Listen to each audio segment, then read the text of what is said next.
Salut, bienvenue à la quatrième partie. Nous sommes rendus un peu plus de 200 000 ans après le Big Bang, lorsque la température est inférieure à 3000 degrés. Les forces de la nature sont à l'œuvre et elles structurent désormais la matière. Nous sommes donc rendus à la formation des étoiles. S'il se passe plusieurs choses lors des premières fractions de seconde après le Big Bang, les événements semblent ralentir beaucoup par la suite.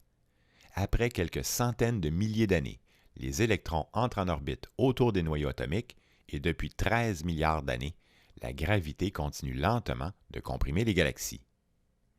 Les galaxies n'ont pas encore terminé de se comprimer complètement en boules de matière compacte. Elles sont d'ailleurs très vastes encore aujourd'hui. Et pendant ce long processus, la matière qui tournoyait vers le centre des galaxies permet éventuellement à la Terre d'exister. À l'intérieur des galaxies, la matière du nuage qui se comprime n'est pas uniforme non plus. Une partie de ce nuage galactique peut alors se condenser plus rapidement pour former une étoile. À l'échelle des galaxies, le processus est mal compris parce que nous manquons d'informations. C'est-à-dire que les galaxies ne se sont formées qu'une seule fois, peu de temps après le Big Bang, et leur évolution s'étend sur 13 milliards d'années. Mais à l'échelle des étoiles, cette fois, nos théories fonctionnent très bien. C'est d'ailleurs notre compréhension de la formation des étoiles qui a inspiré notre théorie de la formation des galaxies. Alors, il faut environ 100 000 ans, c'est une moyenne arbitraire, donc 100 000 ans pour qu'une partie du nuage galactique se comprime suffisamment et donne une étoile. Ce délai représente plusieurs générations d'êtres humains. Cela dit, en regardant dans l'espace autour de nous, il est possible de voir plusieurs futures étoiles à divers stades de leur formation. Alors, regardons par exemple la nébuleuse du Cheval. C'est un gigantesque nuage irrégulier d'hydrogène en train de se comprimer, et à l'intérieur, nous retrouvons plein de nouvelles étoiles en formation. Ici, notre intérêt pour les étoiles n'est pas purement académique. C'est à l'intérieur d'une étoile que les conditions sont redevenues assez intenses pour fusionner la matière dont nous sommes composés. Nous avons donc un intérêt direct à comprendre ce qui se passe dans les étoiles. Les étoiles, bien qu'elles ne soient pas vivantes, ont quand même une évolution dans le temps, et plusieurs chercheurs emploient des mots comme la naissance, la vie et la mort pour parler des étoiles. Lorsque nous observons le ciel étoilé, c'est un peu comme si nous observions une forêt d'arbres. Il existe de jeunes étoiles, de vieilles étoiles, et bien sûr, il y a des cas plus bizarres. Pour comprendre les étoiles, imaginons d'abord la formation d'une étoile comme notre Soleil dans notre propre galaxie.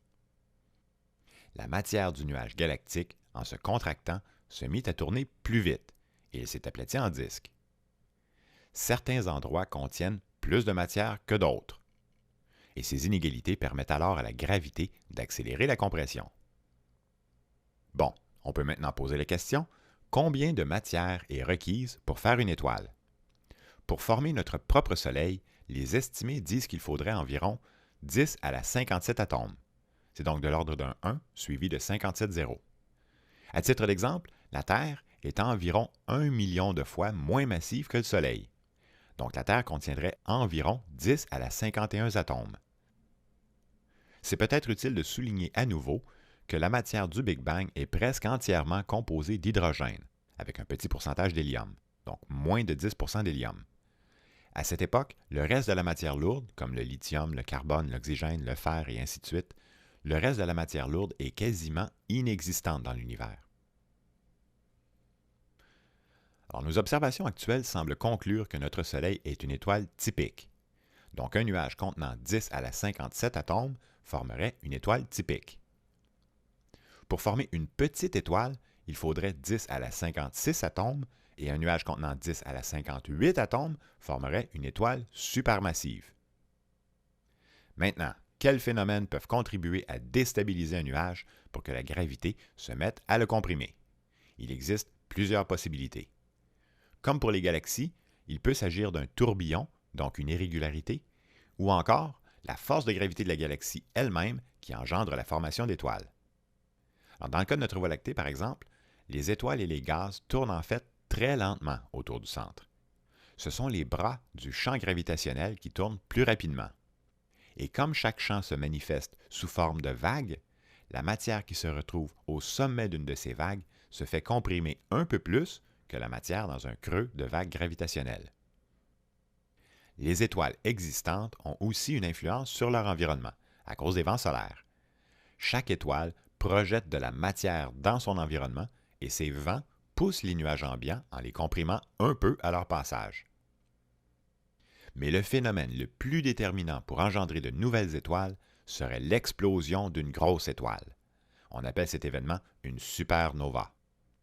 Lors de cette explosion, une énorme quantité de matière de l'étoile qui explose est projetée dans toutes les directions à toute vitesse et perturbe tout sur son passage. Conséquemment, la mort d'une étoile supermassive engendre souvent la naissance de nouvelles étoiles.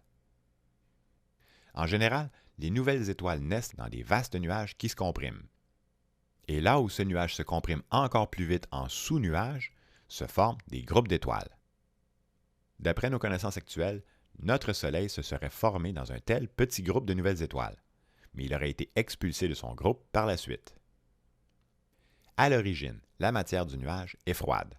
Aujourd'hui, la température ambiante dans l'univers est environ 3 degrés au-dessus du zéro absolu. Alors rappelez-vous, le zéro absolu, c'est 273,15 degrés Celsius sous zéro. Actuellement, la température ambiante de l'univers est de moins 270 degrés Celsius. Donc au début, la matière du nuage est froide. Puisque toute la matière se déplace un tout petit peu, on peut supposer que la partie du nuage qui formera l'étoile est en train de tourner légèrement plus dans une direction que dans l'autre. Aussi, avec une faible densité initiale, le magnétisme du nuage est très faible.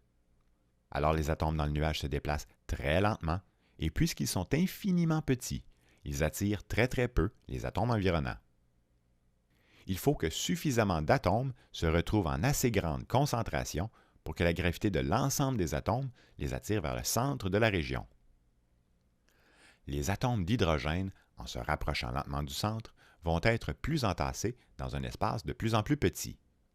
En conséquence, la température de cet endroit commence à augmenter à cause de la friction des collisions plus fréquentes.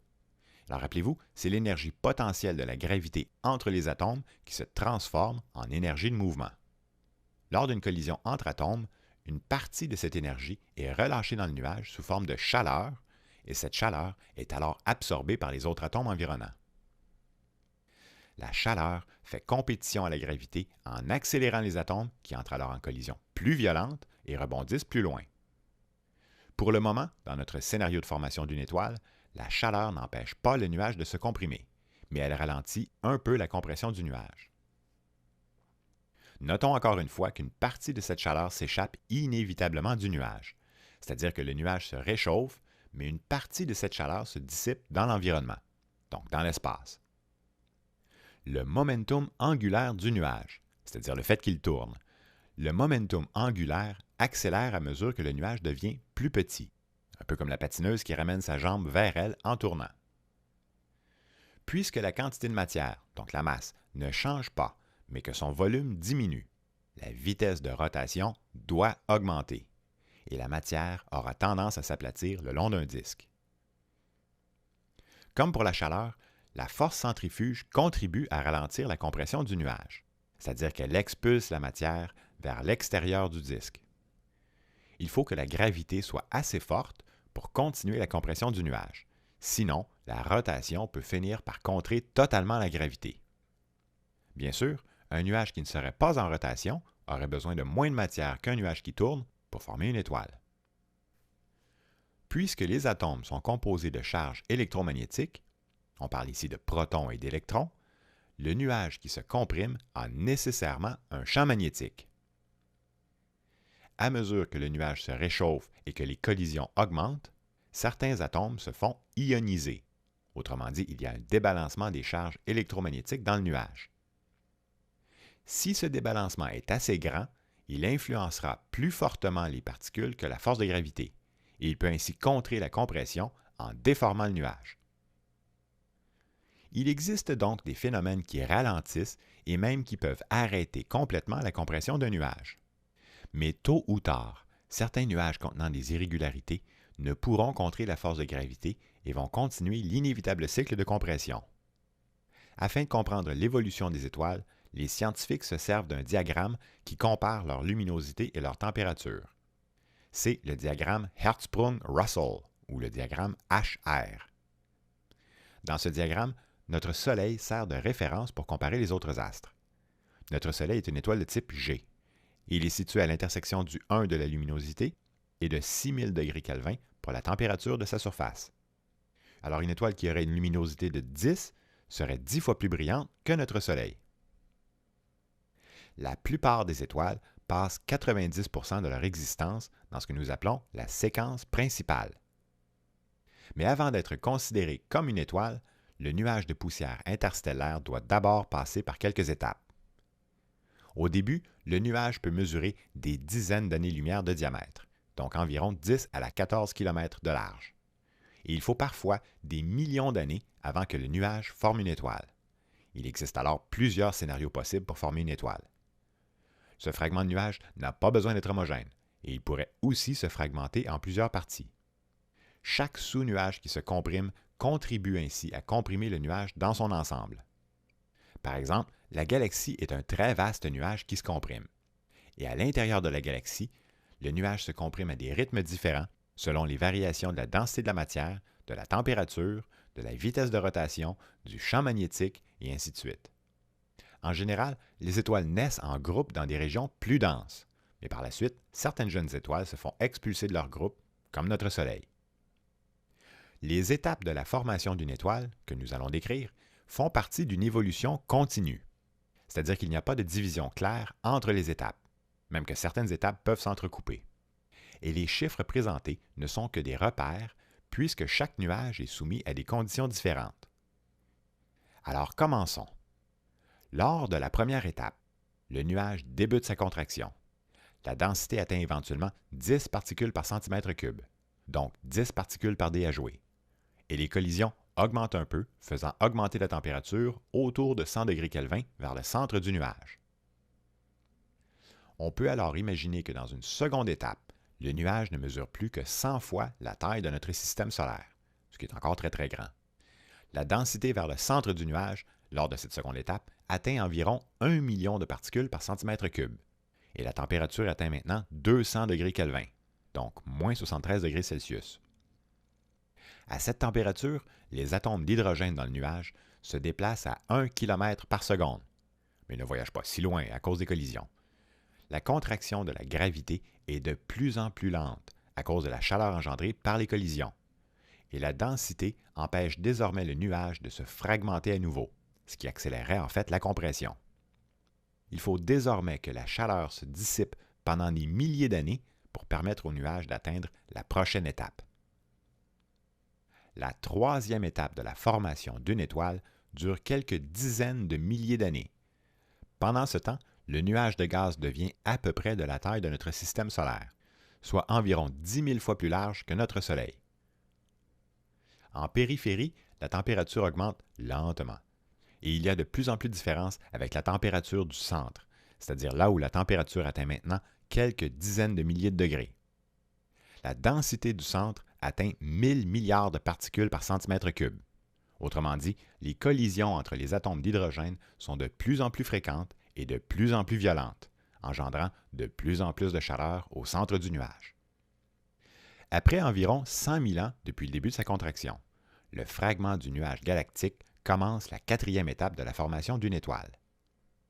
À la surface, la température n'atteint que quelques milliers de degrés, tandis que la température du centre atteint 100 000 degrés. Notez que nous sommes encore bien loin des 10 millions de degrés requis pour enclencher les premières réactions nucléaires. Les noyaux d'hydrogène entrent en collision à des vitesses moyennes de 100 km par seconde. Comparé à notre système solaire, le diamètre du nuage sur le point de former une étoile ne dépasse pas l'orbite de la planète Mercure, soit la planète la plus proche de notre Soleil. S'il ne s'agit pas encore d'une étoile, cet objet céleste est tout de même assez chaud, donc assez lumineux, pour apparaître dans le diagramme HR, et on peut dès lors parler d'une proto-étoile, ou une pré-étoile si on veut. Puisque la luminosité dépend du volume, donc de la taille, une proto-étoile peut sembler plus brillante qu'une étoile comme notre Soleil, simplement en étant plus grosse, et cela même si le Soleil est beaucoup plus chaud que la protoétoile. Alors, juste avant d'atteindre des températures suffisantes pour enclencher des réactions nucléaires, la chaleur fait de plus en plus compétition à la gravité et le nuage ralentit encore sa compression. Le passage à la 5e étape est beaucoup plus long et il peut prendre des dizaines de millions d'années. La future étoile est encore 10 fois plus grosse que notre Soleil et la température au centre atteint 1 million de degrés. Alors, puisqu'ici, la taille diminue pendant que la température de la surface n'augmente pas vraiment, l'étoile devient de moins en moins lumineuse. Donc, elle se déplace vers le bas sur le diagramme HR. À la 6e étape, la température au centre atteint les 10 millions de degrés requis pour engendrer les premières réactions nucléaires entre les noyaux d'hydrogène. Le nuage est devenu une étoile. 10 millions d'années se sont écoulées depuis le début de la contraction du nuage. Par contre, la gravité n'a pas encore terminé son travail. Le diamètre de l'étoile est d'environ 2 millions de kilomètres. Et la matière est encore attirée vers le centre. Sauf que les réactions nucléaires du centre engendrent tellement de chaleur additionnelle que la compression va se stabiliser. Les conditions au centre ressemblent aux premières minutes après le Big Bang. Mais à l'intérieur de l'étoile, ces conditions vont durer beaucoup plus longtemps. Il faut se rappeler qu'au Big Bang, la température et la densité diminuaient très rapidement et les réactions nucléaires n'avaient eu le temps de produire qu'une petite quantité d'hélium. Pendant les premiers 30 millions d'années d'une étoile, elle va trouver un équilibre entre la gravité et la chaleur du centre. Ensuite, lorsque l'étoile devient stable, elle commence sa 7e étape. Et dans le cas des étoiles comme notre Soleil, cette 7e étape peut durer des milliards d'années. La densité de notre Soleil est d'environ 10 à la 26 particules par centimètre cube, et sa température au centre est environ 15 millions de degrés. L'étoile se situe alors sur la séquence principale du diagramme HR, et sa position dépend essentiellement de sa masse, c'est-à-dire de la quantité de matière dans l'étoile. Dans le cas d'une étoile comme notre Soleil, les étapes que nous venons de décrire prennent environ 100 000 ans pour comprimer le nuage, et ensuite quelques millions d'années pour stabiliser la proto-étoile en étoile jusqu'à la 7e étape. Si ces étapes semblent longues, il faut savoir qu'elles représentent moins de 1% de l'évolution totale de l'étoile. Notons encore une fois que ces chiffres sont théoriques et qu'ils sont basés sur nos observations récentes. Alors même si nous avions des observations d'étoiles en formation qui dateraient des premiers textes écrits par l'humanité, donc il y a environ 5000 ans, il n'y aurait pas assez de temps écoulé pour avoir observé une étoile passer par chaque étape. Les étoiles plus massives, donc nécessitant un plus gros fragment de nuage initial, les étoiles plus massives prennent moins de temps à se contracter à cause de la plus grande gravité dans le nuage. En conséquence, les étoiles massives évoluent beaucoup plus rapidement que les petites étoiles. Et l'évolution accélérée des étoiles très massives se termine généralement en terrible explosion, c'est-à-dire une supernova. Les étoiles moins massives que notre Soleil peuvent prendre jusqu'à 1 milliard d'années pour se former. Si un nuage ne contient pas assez de matière pour former une étoile, la température au centre n'engendre jamais de réaction nucléaire, et le nuage finit par perdre toute sa chaleur dans son environnement, terminant son existence en objet compact et non lumineux qui flotte dans l'espace. Lorsque notre Soleil s'est formé, environ 99% de la matière du nuage est allée dans le Soleil. À cet égard, Jupiter semble avoir été un compétiteur pour accumuler la matière, mais aujourd'hui, il ne reste plus assez de matière ambiante pour que Jupiter devienne une étoile. Parlons maintenant du long travail des étoiles et de la formation des éléments lourds. Chaque étoile commence avec une large quantité d'hydrogène, donc environ 90% de sa matière totale. À partir de 10 millions de degrés, les collisions entre les noyaux d'hydrogène sont assez violentes pour que les noyaux se collent ensemble grâce à la force nucléaire. Lorsque deux noyaux se fusionnent, une partie de leur énergie de mouvement est emmagasinée pour lier les noyaux, et le reste de l'énergie est relâchée dans l'étoile. C'est cette énergie dégagée par la réaction nucléaire, sous forme de chaleur, qui joue le rôle de fournaise au centre de l'étoile, et elle empêche la gravité de continuer à comprimer l'étoile. Les explosions du centre poussent la matière vers l'extérieur. Dans le cas d'une étoile comme notre Soleil, la stabilité du centre peut durer 10 milliards d'années, après quoi il ne reste plus d'hydrogène au centre. Cette étape semble immensément longue, mais n'oublions pas que le noyau de l'étoile, où se produisent les réactions nucléaires, le noyau de l'étoile, même s'il ne représente que 1% du volume de l'étoile, ce noyau contient presque la totalité de la matière du Soleil. En attendant, les noyaux d'hélium vont rester relativement passifs puisque la température est trop froide pour les fusionner plus loin. Les noyaux atomiques ont des charges positives et ils doivent entrer en collision très violente pour combiner leurs protons ensemble. L'hélium contient 2 protons dans son noyau, donc sa charge magnétique requiert des collisions plus violentes que l'unique proton de l'hydrogène pour pouvoir se coller à d'autres protons. Il faut attendre que la température atteigne 100 millions de degrés Kelvin pour que l'hélium puisse se fusionner à son tour. Donc après environ 10 milliards d'années, l'hydrogène au centre est épuisé et les réactions nucléaires cessent. La fournaise qui maintenait l'équilibre s'éteint subitement et l'étoile redevient instable. Autrement dit, la gravité recommence la compression. Même si la température du centre recommence à augmenter, il ne reste plus d'hydrogène à fusionner et la température est encore trop basse pour fusionner l'hélium. La compression continue. Même s'il reste de l'hydrogène dans la couche intermédiaire, donc autour du noyau, et que la fusion peut recommencer dans cette couche, c'est le noyau de l'étoile qui doit maintenir la gravité en échec. Et sans cette chaleur engendrée par les réactions nucléaires, la gravité continue à contracter le noyau de l'étoile. En se faisant écraser de plus en plus, la densité et la température du noyau de l'étoile recommencent à augmenter, entraînant des collisions de plus en plus fréquentes et de plus en plus violentes entre les noyaux atomiques. Ce nouveau cycle de compression du centre de l'étoile peut durer entre 10 et 100 millions d'années dans le cas d'une étoile comme notre Soleil. La transition vers une géante rouge est la 8e étape de l'évolution de l'étoile. Pendant que le centre se comprime, la température de l'étoile augmente. La température des couches externes permet maintenant de fusionner l'hydrogène autour du centre, de plus en plus vite d'ailleurs, ce qui fait prendre de l'expansion aux couches externes pendant que le centre devient de plus en plus petit. L'étoile est en voie de devenir une géante rouge. Notre Soleil brûle son hydrogène depuis environ 4,5 milliards d'années, ce qui veut dire qu'il lui reste environ 5 à 6 milliards d'années avant de devenir une géante rouge.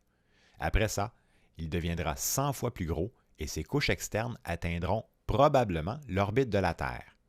Lorsque cela se produira, les planètes Mercure, Vénus et la Terre se feront absorber par le Soleil. Une étoile qui devient une géante rouge quitte la séquence principale du diagramme HR. Rappelons que le diagramme montre la relation entre la température de la surface et la luminosité de l'étoile, et que si la température ne diminue pas, un objet qui grossit devient plus lumineux. Ici, l'étoile se déplace donc vers le haut du diagramme HR en devenant une géante.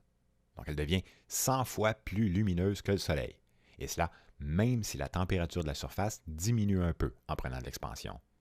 C'est-à-dire que la surface passe de 3000 à 1000 degrés Kelvin. Le changement de couleur est le même phénomène qu'un métal chauffé à blanc qu'on laisse refroidir un peu. Il devient rouge. Le noyau d'hélium de l'étoile contient 25% de la masse, avec une densité d'environ 100 000 grammes par centimètre cube. Or, en devenant une géante rouge, son noyau est 1000 fois plus petit que l'étoile elle-même. Le noyau est à peine quelques fois plus gros que la Terre. Dans les couches externes, la densité reste faible, donc autour de 10 à la moins 6 grammes par centimètre cube. En comparaison, la densité moyenne de la Terre est de 5 grammes par centimètre cube et la densité actuelle du noyau de notre Soleil est de 150 grammes par centimètre cube. Éventuellement, la température du noyau d'hélium atteint 100 millions de degrés et les collisions entre les noyaux d'hélium permettent de les fusionner à leur tour, rallumant ainsi la fournaise au centre de l'étoile. Il faut s'arrêter un moment pour essayer d'imaginer l'ampleur des forces à l'œuvre dans une étoile. Les chiffres mentionnés précédemment ne sont pas naturels pour nous. Un être humain au centre de l'étoile se ferait écraser dans un volume plus petit qu'un dé à jouer. Et la température ambiante y serait 10 fois plus intense qu'au centre de notre Soleil actuel. Lorsque l'hélium se met à brûler, la réaction est si soudaine et si violente qu'elle est équivalente à une gigantesque bombe nucléaire qui explose en plein centre de l'étoile. Les scientifiques ont donné un nom spécial à cet événement. C'est, en anglais, le Helium Flash. Pendant ces courts flashs de quelques heures, le sursaut d'énergie engendré au centre de l'étoile fait regonfler le noyau, un peu, et fait diminuer la densité au centre de l'étoile. Après cet ajustement, l'étoile se stabilise à nouveau dans un équilibre entre la force de gravité qui tente d'écraser le noyau et la pression qui veut le faire éclater. L'hydrogène des couches intermédiaires continue de brûler, mais à cause de la vaste expansion du volume de l'étoile, la température a diminué et les réactions deviennent moins rapides que dans la période de transition. En conséquence, les couches externes se contractent un peu. Lorsqu'elle commence sa 9e étape, l'étoile redescend un peu dans le diagramme HR. Plus la température est élevée, plus les noyaux d'atomes se déplacent vite, et plus les collisions sont violentes. En conséquence, l'hélium brûle beaucoup plus vite que l'hydrogène. S'il faut 10 milliards d'années à notre Soleil pour épuiser son stock d'hydrogène, il ne lui faudra que quelques millions d'années pour brûler son hélium en carbone. L'évolution de l'étoile s'accélère en fin de parcours. Ces chiffres, rappelons-le, ne sont que des références, donc des estimés, basés sur notre Soleil et nos observations actuelles, car le rythme de chaque étoile dépend de sa masse initiale. Le noyau de carbone de l'étoile se comporte de la même façon que l'hélium des étapes précédentes, c'est-à-dire qu'il demeure passif au centre de l'étoile, puisque la température et la densité sont insuffisantes pour le fusionner en éléments plus lourds. Lorsque l'hélium du centre est épuisé, les réactions nucléaires cessent et la fournaise s'éteint. La gravité peut alors recommencer à comprimer l'étoile, faisant augmenter la température. Dans les couches autour du noyau, l'hélium près du centre et l'hydrogène près de la surface se mettent à brûler à un rythme effréné, faisant prendre de l'expansion à l'étoile pendant que le noyau s'écrase encore plus. Par ces cycles de compression, les étoiles brûlent l'hydrogène du Big Bang en éléments de plus en plus lourds. Un noyau de carbone contient 6 protons et il nécessite une température d'environ 600 millions de degrés pour se fusionner plus loin. Il apparaît évident que les conditions du Big Bang, où la température et la densité diminuaient très rapidement, n'ont pas permis la formation d'éléments lourds au-delà de l'hélium. Tous les éléments plus lourds que l'hélium, retrouvés dans la nature, proviennent des étoiles. Nous sommes littéralement des poussières d'étoiles. De plus, puisque le processus de fusion accélère à chaque étape, les éléments lourds ont été formés pendant le dernier 1% de la vie des étoiles. Mais pour comprendre d'où viennent les éléments retrouvés sur la Terre, il faut faire la distinction entre les petites étoiles et les étoiles supermassives, qui connaissent des fins de cycle très différents. Alors parlons maintenant de la mort d'une étoile comme notre Soleil. La masse initiale d'une étoile détermine largement son sort. C'est la masse qui détermine la force de gravité qui comprime l'étoile. Tout le long de son évolution, l'étoile perd de la masse en expulsant de la matière sous forme de vent solaire. Les étoiles supermassives, donc les étoiles de type O et B, peuvent perdre une masse équivalente à notre propre Soleil en quelques 100 000 ans, et leurs vents peuvent atteindre des vitesses de 3000 km par seconde. D'un astronome à l'autre, le seuil requis pour être considéré comme une étoile lourde peut passer de 2 à 4 fois la masse de notre Soleil. Alors, comment notre Soleil terminera-t-il son évolution? En général, les étoiles peu massives, comme notre Soleil, terminent doucement leur existence. Autrement dit, tant que la gravité le permet, l'étoile continue ses cycles de compression en produisant des éléments de plus en plus lourds.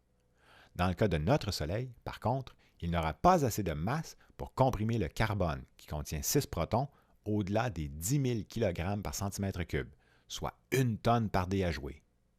À cette densité, les orbites d'électrons des noyaux atomiques sont pratiquement les unes dans les autres. Par contre, les collisions entre les noyaux ne sont pas assez fortes pour les fusionner. Les éléments comme l'azote, 7 protons, l'oxygène, 8 protons, ou le fer, 26 protons, ne sont pas produits dans les étoiles comme notre Soleil. À toute fin pratique, le cœur de carbone d'une étoile comme notre Soleil est mort. Les couches intermédiaires où l'hélium et l'hydrogène continuent de brûler prennent encore de l'expansion, mais la température diminue en intensifiant la teinte rouge de l'étoile. Les couches externes, où il fait maintenant trop froid pour les réactions nucléaires, vont atteindre des dimensions équivalentes à la totalité de notre système solaire, formant une sorte de coquille pratiquement vide autour d'un petit noyau de carbone très dense.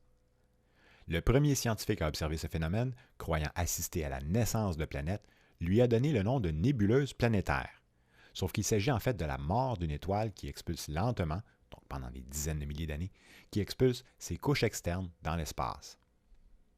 Les nébuleuses planétaires n'ont rien à voir avec les nébuleuses cosmiques, ces vastes nuages interstellaires où naissent les étoiles, et conséquemment leurs planètes. Dans notre galaxie, nous pouvons observer des milliers de nébuleuses planétaires, c'est-à-dire de la poussière d'hélium et peut-être un peu de carbone qui s'éparpillent autour de leurs vieilles étoiles. Le noyau de carbone qui reste derrière est appelé une naine blanche. Au début, ce noyau est encore extrêmement chaud, mais en raison de sa petite taille, sa luminosité a considérablement diminué. Une naine blanche est à la 11e étape de son évolution, et bien que certaines soient plus petites que la Terre, leur densité est bien au-delà de tout ce que l'on peut retrouver à l'heure actuelle dans notre système solaire. Sans la masse requise pour continuer à comprimer le centre, le noyau est condamné à se refroidir lentement, éclairant de moins en moins et passant de la couleur blanche à la couleur jaune, puis du jaune au rouge, pour éventuellement finir en naine noire. L'espace est parsemé de ces objets denses et froids qui en sont à la 12e et dernière étape de leur évolution. Nous ne pouvons pas encore détecter les naines noires, et nous ignorons combien il y en a. Certains astronomes croient qu'elles pourraient même compter pour une partie de la masse manquante des galaxies. Mais vu la durée de leur évolution, donc sur plusieurs milliards d'années, s'il y en a, elles ne sont probablement pas assez nombreuses. En résumé, nous avons vu que nos théories, qui expliquent mal la formation des galaxies, expliquent convenablement la formation des étoiles. De plus, contrairement aux galaxies, nous avons de nombreuses observations venant confirmer nos théories. Nous semblons même connaître les étoiles si intimement que nous parlons des nébuleuses cosmiques comme étant des pouponnières d'étoiles. Et nous parlons ensuite de naissance, de vie et de mort des étoiles. La gravité, les irrégularités, les vents solaires et bien sûr les supernovas peuvent contribuer à comprimer un nuage pour former une étoile. Mais la compression doit d'abord surmonter les obstacles imposés par la chaleur, la rotation et le champ magnétique qui peuvent ralentir considérablement la compression. À l'intérieur des étoiles, nous retrouvons donc les conditions intenses qui avaient cessé peu de temps après le Big Bang. Cependant, si la formation d'éléments lourds se produit bel et bien au centre des étoiles, donc par des cycles de compression et d'équilibre, la mort d'une étoile comme notre Soleil semble s'arrêter à mi-chemin de sa production d'éléments lourds, et même de garder sa matière lourde prisonnière dans son noyau à la fin de son parcours.